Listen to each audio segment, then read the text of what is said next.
umudiho nshobora gukompoza indirimbo aho ndi hose umwanya uwo ari wo wose ikintu cyose kigezweho n'ikitagezweho yaba future yaba passé byose nkabishikiriza umudiho wa rap ndayikunda cyane.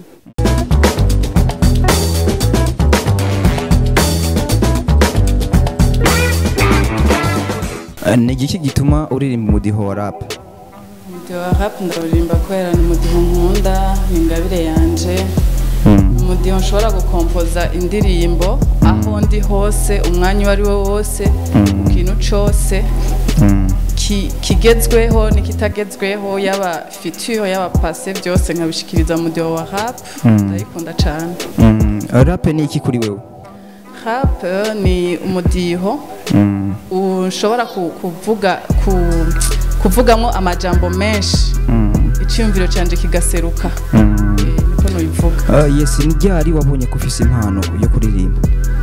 Impano yo kuririmba nayimenye muri 2004 niho nayimenya kuko narakunda umuziki cyane naragira ama playback haba muri 2006 niho natangura kugira rap yanje ya mbere ndumva yuko ndabishoboye nta muntu numwe yafashije nabikoze jenyene shambona nyene ko ndabishoboye yego. Iyo uvuze yuko wifashije wari kurifasha wenyene byagiye birakorohera mbega mu rugendo rwa music? Iyo uvuze yuko byagiye birakugora wagiye urabikora wenyene atarumwe yagufasha byagiye birakorohera? Yego byaranyoroheye iyo mvuze yuko nabikora jenyene ni kuvuga yuko na compose ata muntu mbajije ati bigenze gute ati bimeze gute ibi bigenda ukunye canke ukubunye gusa narabikoze jenyene byaranyoroheye. Kuja muri studio wafashwa nande byagenze gute nk'umuririmbyi agiye mu muziki arimo upcoming? Kuja muri studio nagiyeyo 2010 nasohoye indirimbo yanje ya mbere yitwa Ategeka Byose. Bon, ni umuvyeyi wanje yafashije namubwiye jewe numva shaka gusohora indirimbo umuvyeyi wanje yavuga ati ndirimbira bwakegenda rero kuko nagira iyo ndirimbo irimo ni R&B na rap umva R&B ntayo narimenyereye hari umuririmbyi yamfashije Gitero Rax yaramfashije ari hose ndamushimiye yaramfashije kugira R&B siwe yaririmbye mbwa yaramfashije ukungene bagira ama cascade iki hama rap ni jewe yego niho narimba 2010 no nagira indirimbo yanje ya mbere. Yes, muri make ufashwa n'abavyeyi gushika kuri no mwanya?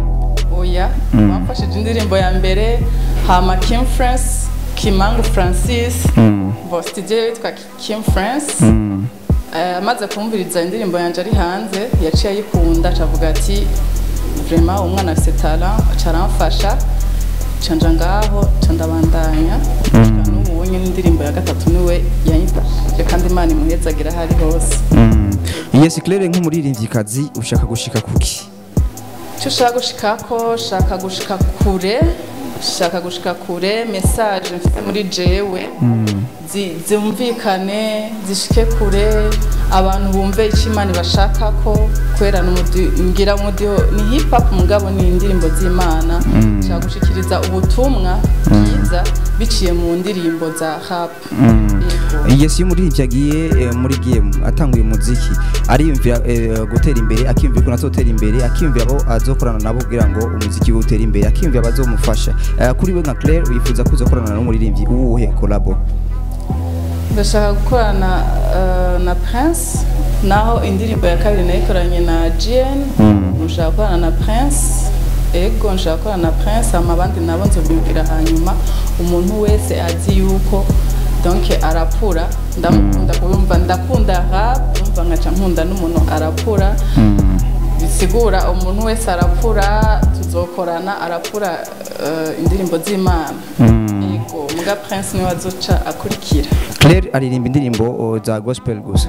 Yego aririmba indirimbo za gospel uretse yuko muri 2010 yigeze kuririmbana n'abakonangwe style twarimba indirimbo narimvuze Claire wowe nk'umuririmvyikazi uririmba indirimbo gospel music? Yego ndirimba gospel gusa. Yes, tubandanya tukubaza ku muntu yifuza kugufasha yo gufasha iki? Ku muntu yifuza kumufasha yomfasha nyine akamfata mu mugongo mu gikorwa canje niko ndakora nk'ubu ndashaka gusora album ibyo byose ni ibintu bisaba uburyo ndashaka gukora amaklipe ibyo byose ni ibintu bisaba uburyo umuntu wese yumva yuko yofasha Claire fasha uko abyumva yego yobagize neza umuziki w'abakobwa mu Burundi ubona bawakira gute umuziki w'abakobwa nk'indirimbo z'Imana bawakira neza kuko ko turashikiriza ijambo ry'Imana yego Claire kubwiwe ariyumvira ko azokwigera akora profane music oya